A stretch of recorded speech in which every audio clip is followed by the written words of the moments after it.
Alright, episode 7. Honestly, don't care if you guys are getting sick of us yet, because I am enjoying the crap out of this, so we're coming right back with another one. I'm sitting with Jaron Lauber this week, talking about the beauty of a simple life. He talked about his family, the effect of sharing good meals with good people, and the influence music has had on his life. Jaron was born in Riley, which is a small town in Alberta, and you can see that in his personality through and through. He did eventually grow up and take his big dreams to the big city and graduate with a Bachelor of Arts in Physical Education from the University of Alberta, and he's currently applying to master's programs, which is insane. That's insane. Jaron is one of the smartest people I know, and at some point last year, this guy got bored and just decided to train to run 21.1 kilometers, and I cut that 10 kilometers short in the episode, which is disrespectful. So Jaron, I'm sorry. The biggest thing I garnered from this episode is that change is the only constant in life, and that you got to embrace it with confidence. So Jaron, thank you for sitting down with me this week, brother, and educating the world on how you see the world. And hopefully, those of you listening enjoy the 7th episode of What Makes You Happy. Okay, so it's been a while, and I apologize. I'm supposed to be studying for my exams. I'll probably keep studying for my exams. But I am sitting down with Jaron today, and we're going to record the 7th episode of What Makes You Happy. So, Jaron, what's good, my friend? It's good to see you. What's up? Thanks for having me on the show. Of course, bro. Everybody I do this with, they're always like, thank you, it was a pleasure. And I'm like, dude, we've been friends for however long. Stop thanking me. But I understand. So, I've known Jaron for the better part of 3.5 years, I think. We met when I got to Augustana in 2018. Jaron's 2 years older than me. Yeah.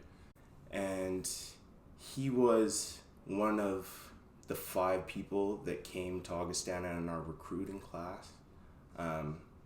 But out of those 5 people, Tyler and Nick are the only ones still playing basketball. But to be fair, I think me, Jaron, and Andrew had the most fun. So that's all I have to say. If you want to tell them a little bit about yourself, you know. Fair. Well, I'm Jaron. I'm from Riley. Small ass town. Yeah. Like 400 people. Mm-hmm. Grew up on a farm. Mm-hmm. Little farming community. It's like 45 minutes southeast of Edmonton. Yeah.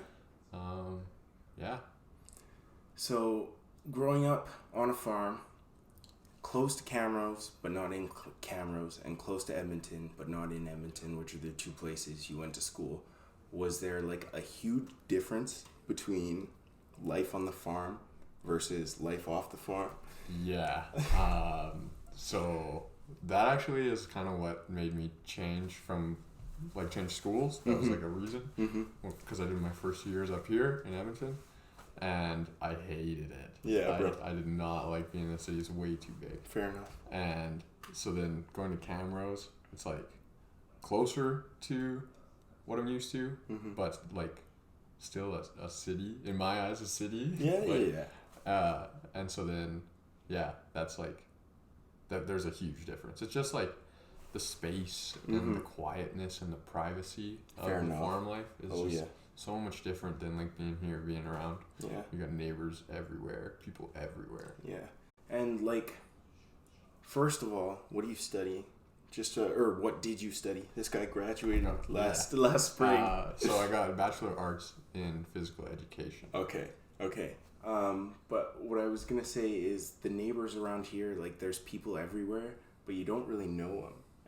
I would assume in Riley that you were very, very close with a lot of the people around. Probably knew like everybody in town, honestly. Yeah. Like, and then if people would like move into town, it was like a month and then you'd know their business. Yeah.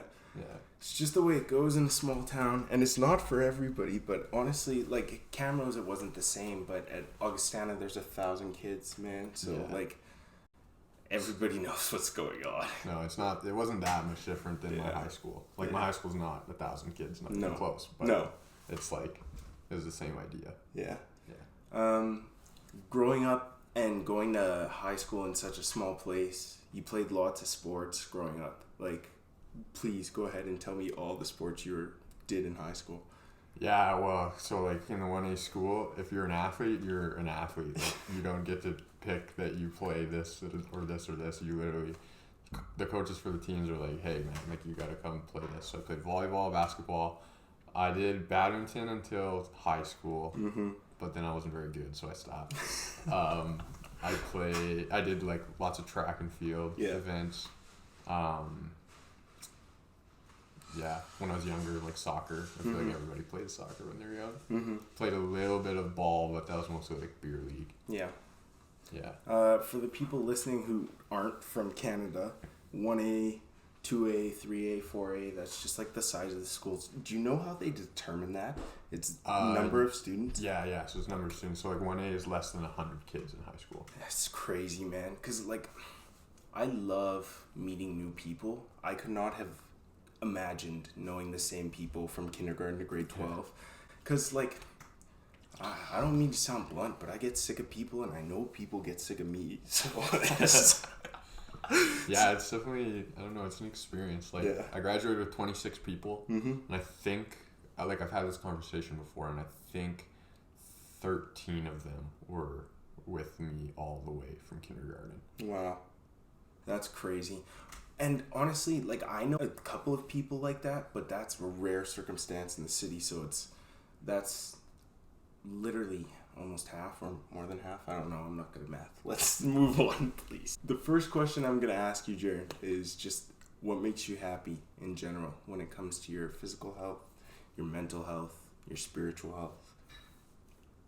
It's such a loaded question. Yeah, bro. Break it down. There's a lot of one thing at a time. I think, like, I don't know. I just think it really comes down to like the simple things. Okay. For me. Okay. Just like when life gets too complicated, then you get stressed, and it gets like then you're not happy. Right. So when you just keep it simple, keep living easy. Right. Then that's when it's good. So like, I don't know. Music is a big thing. Oh yeah. Like I pretty much always have something on. If I don't have a task that like requires my attention, then 100%. The Spotify's on for sure. Food, love food. Big lover of food. Jaron's such a good cook, man. In my first year, I don't mean to hijack you, but you, like, I don't even know how this happened. But Jaron's like, come over to my house for lunch one day and made me ramen, like from scratch, man. And it was awesome. The noodles. The noodles from scratch. It was awesome. Like, I don't know a lot of people who put time and effort into their cooking. So it's very easy for me to say that Jared is the best cook I know, whatever that salt is worth. What the does that mean? Okay, the food one, like, for me is interesting because lately it's been weird because, like, going gluten-free, I've like, had, like, struggled with food a lot, which was something that I used to, like, rely on a lot. So it's been, like, kind of tough, like, finding all these new foods that I have to love because all my favorite foods had gluten in them. Yeah. Like mac and cheese and donuts, man. I miss that stuff. Miss it a lot. That's fair. So it's been interesting, but like finding the things I like. Hash browns. Fuck, we talked about hash browns. Love a good hash brown. Yeah. I eat I'm probably like 60% potato. Most people are 60% water, 60% hash browns. I have potato blood in my veins. Potato boy, oh my goodness. What are all the things that you grew on the farm? The only one, like, I know there's grains, and I don't even want to name them because I don't remember. So when I was young, we were cattle farmers. Okay. Cattle farmer and grain farmer. Okay. But then when my dad took over the farm from my grandpa, we sold all the cows because he had another job that he was doing too, and the three of us kids, and it was just like too much for him to do as we were growing up. He wanted to like, be more involved. So he sold all of that, so we just grew grain. So we grow wheat, barley, oats, flax, peas, and canola. Right. It's like pretty diverse. But then we also had, like, my mom is a huge gardener. Okay. She got that from my grandparents. My grandparents used to have a huge greenhouse and stuff. So we grew like a lot of our own vegetables. Like, that must have been awesome. Yeah. And it also must have been a switch, not having... Well, I guess we had that farmer's market that was super dope in Camrose, but not having fresh fruit and vegetables after having them your entire life would have been crazy. Yeah. Once you got to college. Yeah, like, in the fall, especially, like, August to the end of September, I don't think my mom spent money on produce. Like, we just ate out of the garden. Yeah, which is that's pretty cool. awesome. I know my grandparents, like, just about all summer don't spend any money on produce. And they just, especially tomatoes, they grow a lot of tomatoes. Yeah. But yeah, it's honestly something, when I was younger, I didn't really appreciate it enough. But then, now that I got older, like I said, the simple things. Okay, wait, I want to go back to something that we talked about. Go ahead. You said the story of me making food. That's honestly, like, one thing that makes me happy is I don't even, like, food isn't something that makes me happy in the sense of, like, nourishing myself. Right. Like, I kind of don't really like cooking just for me. Yeah. But I love to cook for other people. That's something that makes me happy. I love to have other people try my food. Because, I don't know for you, but it's like I have a bias. I think I go crazy in the kitchen regardless. Because it's like I don't want to eat food that's gross. If I don't think it tastes good, I'm not going to eat it.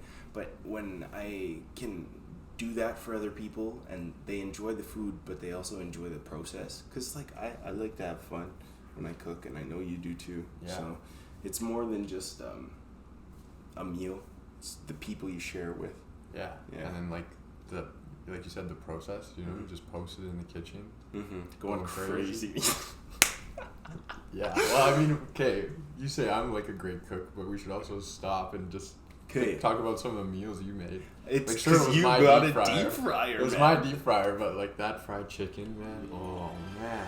Okay, all I'm saying is fried chicken. That's another thing that I haven't found a replacement for yet. It's chicken. It's fried chicken. I like fried chicken. Oh, okay, dude. To be honest, I think if you ever get the opportunity to take a trip to Asia, I don't know if this is true. This might be off the cuff, but I think that you will find ways to experience fried chicken without gluten over there. Maybe, but then there's like other problems with Asian cuisine because soy sauce always has wheat in it. So enough. It's like, what would I eat? Fair.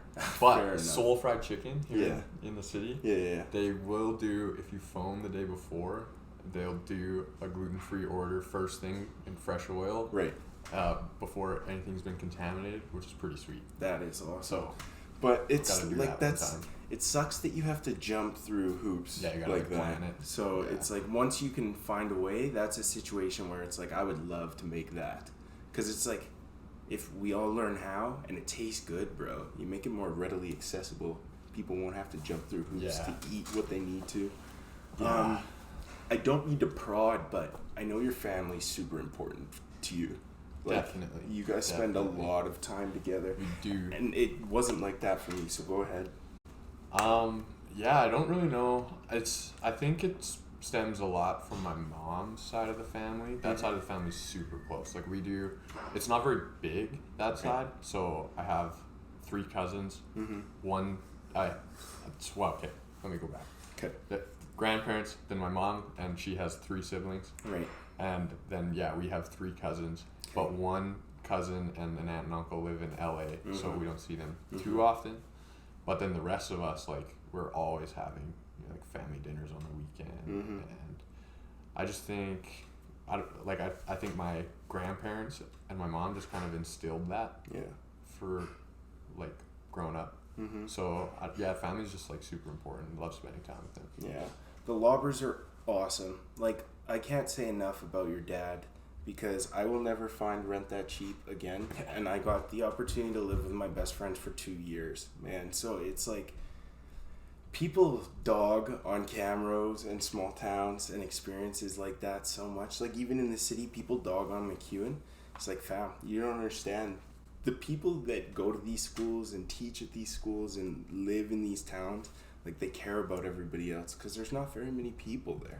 Yeah, that's scary. So I say it comes from my mom's side of the family a lot, but then my dad is the one who grew up in Riley, like on the farm. So then, like, that sense of community was like extended past just your family, like, because it's so small, so tight knit. So I guess it also comes from him a lot too. Yeah. But that side of the family is like less connected, but we also have like on both sides of my family we have like huge family group chats, which is like crazy. That the other side of the family has like 28 people. Like I think I have like 14 cousins. And That's crazy. Yeah, all of us are in this group chat. It's crazy. Honestly, man, like, I don't know if I have the mental fortitude to engage and, like, remember that many things about that many people. Because it doesn't sound like a bad experience. You always had people to hang out with, no matter where you went. True, right? true. But I'm also pretty bad at remembering things about that many people, man. It's a lot. It's a lot to keep track of. That's a lot of people. Holy. Is Lonnie's side of the family just more dispersed, like, geographically, and that's why you don't get together as much, or is it just a different dynamic? It's just a different dynamic. We were, like, pretty good about getting all together when my grandparents were still alive. Oh, yeah. Fair enough. You know, like, more so than just, you know, Thanksgiving, Easter, Christmas.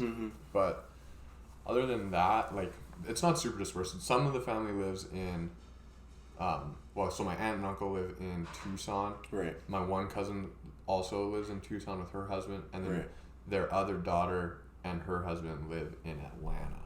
That's so crazy. They're pretty far. But other than that, like, everyone's pretty close to, like, Riley, Camrose area. It must have been nice, man, because the worst part about a family reunion is when you have to drive 9 hours. Because it's like you hear the same crap every time. Oh, you've gotten so big. I don't remember who you are. Why are you talking to me?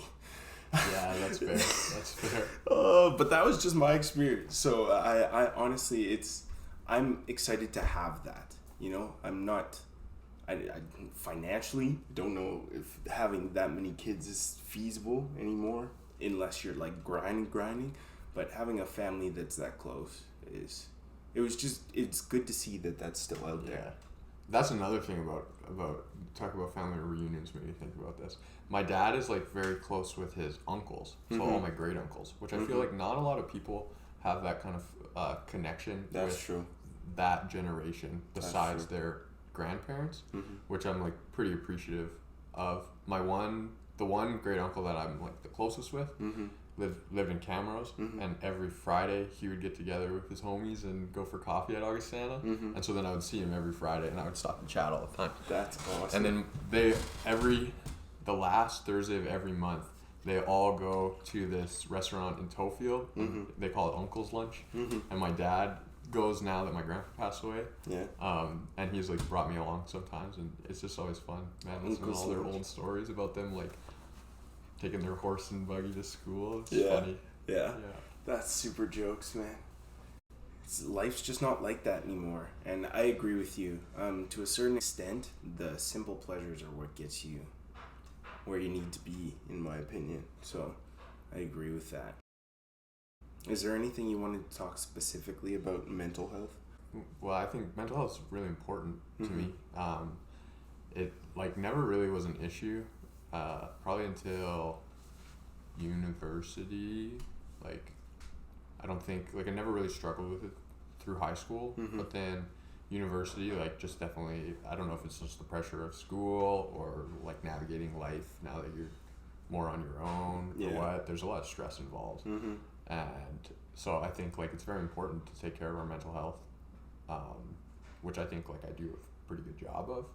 I haven't had too many struggles. Definitely. That's good. Sometimes over others, you know, shit gets hard, but it's the way life goes. Yeah, but yeah, like, I don't know, just finding ways to manage that stress is important. Making sure they're healthy. Important. Sleep's important. Yeah, I love to sleep. I was just gonna say, you do a good job of that, Jaron, because I don't know very many people who just decide at 20-some years old to run a 10K. It's just like, I'm gonna train for this and do it, and then do it. Like, that was pretty crazy.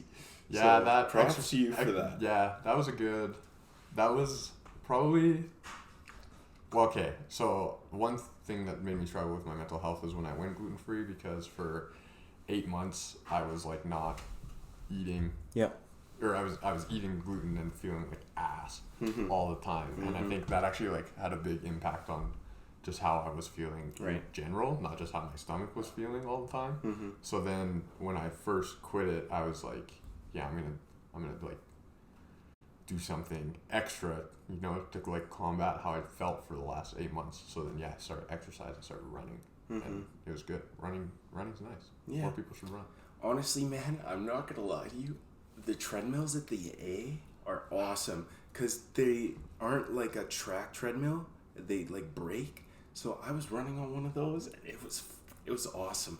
And when I can find music where it's just like the music is moving really fast, it pushes me to move like fast, and I'm like, this isn't as bad as I thought it was, to be honest. Yeah, dude. That's honestly one thing being in Edmonton that I miss very badly. Going back to the simple things, loving the simple things.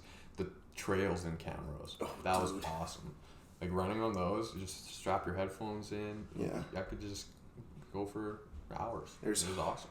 Like hundreds of kilometers of cross-country skiing trails in there. Well, yeah, something like that. The number is probably jacked way up, man. I'm not gonna lie to you. But yeah, like that. It was just like such a nice area to run in, and people are always happy to be like, "What's up?" Yeah, man. And yeah, it was awesome. To be honest, I do get that here, but it's not the same. It's not the same. Yeah. And I do think, like, maybe being an athlete might have had something to do with it, but I also think it's just the people in Camrose.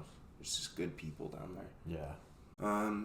The second question, what gets you through your worst days, Jan?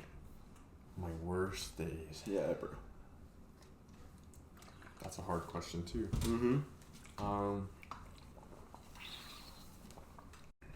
Friends. I guess that's something that I didn't really talk about, but definitely have a lot of friends. You guys, the boys from the house, all the boys from basketball and stuff. Yeah. That, like, you know, just like talking to people is one thing that is good, because normally if you have a problem, somebody else has also gone through it before and can relate in some form. And so, just like being able to chat with people about like what's going on usually helps. Like, it's like the iceberg.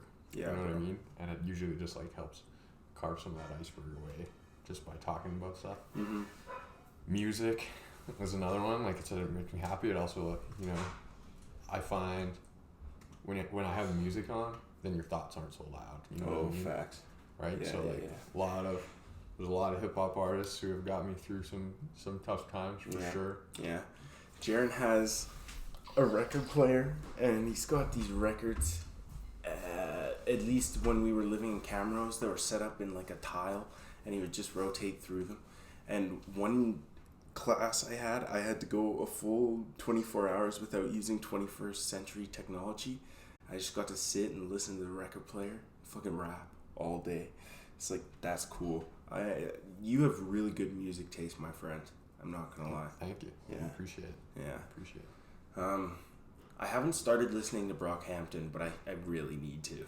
Because everybody loves Brockhampton. Definitely, yeah. Brockhampton's definitely an artist, well, like a group that's up there for getting through some tough stuff. They talk about some real shit in their music, so. Yeah.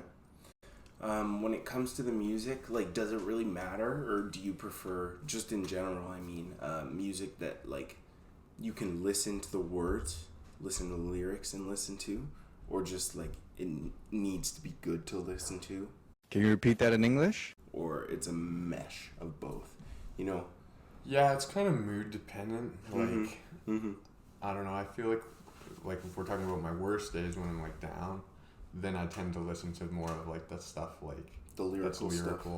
Talks about shit, like Kid Cudi, some like Kanye stuff, Brockhampton, like you said, like that kind of stuff that is like giving a message. But then I do like to listen to a lot of just like the more like mumble stuff of today. That's just like a sick beat. Yeah. And like I like that stuff when I'm less so when I'm on my worst day. You know? I know. But when I just need something going on, I'll just slap Rap Caviar on and. Honestly, That's one of the greatest things, I think, about the way we ingest our music today is that obviously having so many choices sucks because it's like there's so much good music out there that I'll never hear, but it's also like on a weekly basis you can get updated on stuff that you will enjoy. Yeah, I'm actually going through the process of changing to Spotify right now, which is kind of a grind, dude. Dude, I lost all of my playlist on Apple Music. I did it so wrong. They want you to pay for a program to convert your playlist from Apple to Spotify. Oh, I'm doing it by hand. Manually? Dude. I don't have such time a for grind. that. That's crazy. Yeah. But Spence and I actually were just talking yesterday, I think, about the amount of music. I had 6,500 songs on my phone on Apple Music. That's insane. So I don't know. Bro. It's gonna be a mission to get it all over to Spotify. That would be crazy. Honestly, I bought another hard drive for my undergrad stuff because, like, doing the podcast, my computer's always full. Right. So all of the stuff, like, from Augustana is at home, and when that's done and I've graduated, I think that's how I'm going to keep music. I'm just going to keep records of songs, maybe not physical songs, so I know to go back, because I lose probably half of my songs that I love every year because they just fall off in the second half of the year. You know what I'm saying? Yeah. Like you just streaky with listening to stuff. You listen to it it's constantly for like 2 weeks. It's bad. It's probably longer than that, though. I have been bumping Amari and Pride is the Devil by J. Cole since the day they come out. I listen to those songs 6 times a day, and I'm not even lying to you. It's bad. That's funny. Yeah, I don't know. I'm a different beast. When it comes to getting you through your worst days with your friends, do you think it's easier having the conversations with them and they can relate to the stuff? Or do you think it's just like the act of them being there when you're going through it that's more helpful for you? Well, probably both, to be honest. Like, just being able to tell someone your problems is huge. Like, is a big weight off their shoulders. Mm-hmm. But then also, like, having someone to, like, offer up advice because they've lived that is just, like, that's nice too. Sometimes you get just, like, stuck in your own head, right? And you just kind of, like, go rabbit hole of, you know, my life sucks. This is brutal. What's happening to me right now. But then this person kind of, like, offers you, like, a way out of that rabbit hole, new thinking through, like, some, just like, even it can be just like some small suggestion, right? And then it's like, oh yeah, maybe I should be thinking that way, and then that kind of like helps pull you back out and focus on bigger picture. My life doesn't suck as bad as I think it does right now. You know what I mean? Yeah, perspective is huge, and honestly, that's why obviously you need to have tact and you need to be able to empathize with people and sympathize with people. That goes without saying. But if you're having troubles being honest with your friends, I think you're doing yourself and them a disservice, because it's like nobody's coming to ask you like a legitimate, a real question and looking for fluff. It's like, I wouldn't have come to you if I wanted to hear what I wanted to hear, you know, like, tell me how you feel about it. Yeah, I agree. Honestly, man, I don't know if it's just school, the fact that you're 2 years older than me and Nick and Tyler, but going through our experience at Augustana the whole time, like, I can't straight up sit here and say I know Jaron is smarter than me, because how could I know that?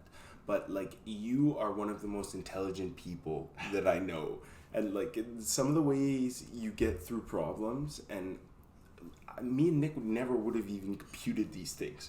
We're just sitting there like, what? Well, bro, I'm not even trying to gas you. It's just the fact you think differently than we do. And I don't know why, because Nick's also from a small town. I thought I was just different because I was a city kid, and I came in and started living with a bunch of country bumpkins. And, like, I don't know. It was just different. I appreciate you. I feel like I've had this conversation with someone recently about, like, what value did you get from each of your parents that you're, like, most proud of. And that's probably one, like, that was one that I said is, like, my dad is very, like, logical. He's very like careful in his reasoning, in his like careful thought process, and that's something that like I think I learned from him. So you're saying like how I get through problems, it probably stems a lot from how my dad like taught me to think. Right. I guess. Right. Got to be thankful for a lot. That guy's literally been there since day one. Yeah. Oh, jeez.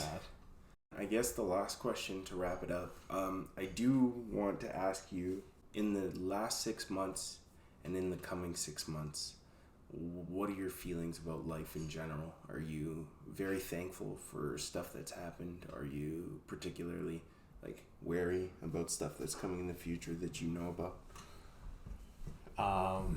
Yeah, I mean, the last 6 months have been kind of a roller coaster. Yeah. A lot of change. Yeah. Like, well, okay. We can talk specifically about graduation first. Super anticlimactic. Yeah. Like you think it's like going to be the pinnacle. Yeah. Nah, especially like graduating during COVID. Yeah, that sucks. Like I didn't even get a ceremony. I didn't get. I had to work. It was on. They had an online ceremony where your name flashes across the screen, and I had to work. I couldn't even go watch it. Jaron, I'm sorry. And so like, but honestly, I don't know. Like it's not all it's cracked up to be. I would love to still be in school right now. Fair enough. Like, school was fun. School was easy. And I mean, I'll go back. But, like, yeah, I don't know. But yeah, so lots of change because graduating, leaving Camrose, big breakup. Kind of had to just like relearn everything. You know what I mean? Fair. Like it all happened all at once. It was like just this massive amount of change. So that, but like, I'm honestly rather thankful for it. Like, it's definitely made me kind of learn who I am a little more. Like learn about like who I want to hang out with, even who I want to be around me, and like help me kind of focus on what you said, the next 6 months. Like, focus on the future a little more. So that's been good. Definitely. So like I'm applying for master's programs and stuff right now. Congratulations, that's huge, family. That's something that is a little terrifying. Yeah. A little terrifying for the future. It's kind of weird. I've been telling a lot of people this, but applying for your master's is really weird. Because you have to identify a potential supervisor first. Right. Before you can apply to a program. And you literally just cold call. Like, hey, I described it as like walking up to a girl in the bar and asking her for her number. Like, it's pretty nerve-wracking. Yeah, fair enough. Because you just literally you send this email to this like professor you've never interacted with before, like at places like across the country, and you're just like, what's up? This is who I am. This is what I want to research. You research stuff like that. Do you want to take me as a grad student? That's like, crazy. And then you just hope for the best. So that's a little nerve-wracking. But other than that, I'm chilling. Are you excited to be producing in academia if that comes through? Because like that's a completely different level of schooling. Yeah, I am. So like this project that I've been working on this semester, talking with some people who are in their masters, they're like, man, this could have been a thesis. Like they're saying like the work that I've done for that, and then my goal for that is to get it published eventually. It's not going to happen in this short 4 months. It's going to take a lot more time than that. Yeah. But that would be nice to get that published. So already producing for academia, I guess. That's awesome. Yeah, I don't know. I like going to school, so I'm just going to do it forever. Find a way to get paid, do it forever. So am I, man. Do what you love. That's what I'm saying. Honestly, like, I've been thinking about this a lot. I don't know anything about money, and I'm super good that's not what I mean to say it. Like, I'm not a business student, so I don't know anything about inflation. I don't know anything about how much the world has gotten more expensive since I've been born, you know? And I think that's good because, honestly, I just want to make the salary that I make as long as I can live a comfortable lifestyle. Yeah. All these people that are chasing, like, their Fortune 500 dreams, I believe in you. I achieve it. But it's like, I don't care. I'm just trying to hang out with people I enjoy and have fun for the rest of my life. Yeah. Get paid. You just need to have enough funds to do the simple things. Fuck yeah, man. I understand. Is there anything else you want to say to the people, Jaron? Like what? Like anything. People say just like some inspirational shit. Whatever you have, man. Pull anything out of pocket. You want to tell a cool story? You have a super dope quote. If you want to just start impromptu singing, I don't care. It's your episode. This is wild. Because of this project, I've had to like do some recording. I had to give a presentation, but it was recorded. Mm-hmm. And I actually really hate going back and listening to my voice. Okay. So I might not even listen to this episode. That's okay. That's okay. Honestly, fair enough. No, I don't know if I have. I don't know if I got anything more to say. Just keep it simple. Yeah. That's my advice. I appreciate you coming here, giving that advice to the people. Because every person I interview, it's like, well, I've spent time with you guys already, so I do know you, but I learn new things. But more than that, people get a different perspective every time, and I think that's huge. Learn from where you can. I appreciate you coming on, Jaron, and yeah, thanks for having me. Yeah, bro. Appreciate that's being able that. to talk about me. It's all you need to do sometimes. Honestly, well, I don't know, man. Like, you're the only person who's living your experience. You've lived 22 years, and more than that. I'm turning 22. You've lived almost 25 years. No. Almost 24 years of your own experience that nobody else can say I have lived the exact same. And I think that is invaluable information. So. Sure.